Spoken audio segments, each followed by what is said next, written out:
आज के जमाने में बहुत कम लोगों में ही सच्ची लगन देखने को मिलती है। मॉडर्नाइजेशन के इस दौर में सभी लोग सब कुछ फटाफट चाहते हैं।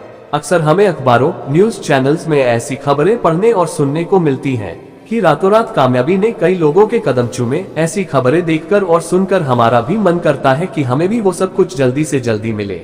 लेखक लियोनार्ड पिट्स के अनुसार अक्सर दूसरों की कामयाबी को देखकर हम लोगों को लगता है कि बड़ा नाम कमाना या सफल होना बाएं हाथ का खेल है, क्योंकि हमें उनकी कामयाबी के पीछे लगी कड़ी मेहनत और लगन का अंदाजा नहीं होता। हम सिर्फ कामयाबी और सफलता को ही देखते हैं, लेकिन सच्ची लगन का मतलब क्या होता है?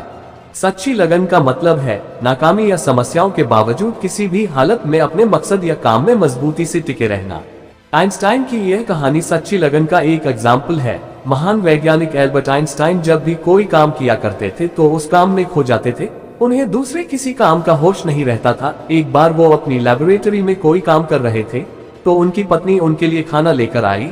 उनको काम में खोया हुआ देखकर वो उनकी थाली एक टेबल पर रख कर चली गई।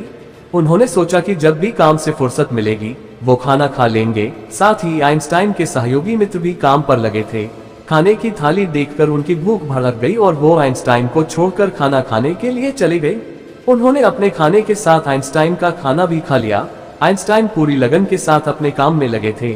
जब उन्होंने अपना काम निपटा लिया तो वो खाना खाने के लिए अपने टेबल के पास गए तो उन्होंने देखा सभी बर्तन खाली है। उन्होंने सोचा कि शायद मैं खाना खा चुका हूं और फिर पानी पीकर वापस अपने काम में लग गए। उनके सभी सहयोगी उनके काम के प्रति लगन को देखकर नतमस्तक हो गए। ये होती है काम के प्रति सच्ची लगन।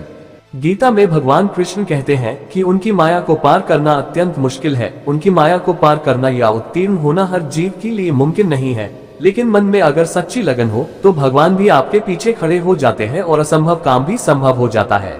इस बात पर हमेशा पूरा भरोसा रखिए कि अगर आप अपने काम में डटे रहते हैं तो आप जरूर कामयाब होंगे।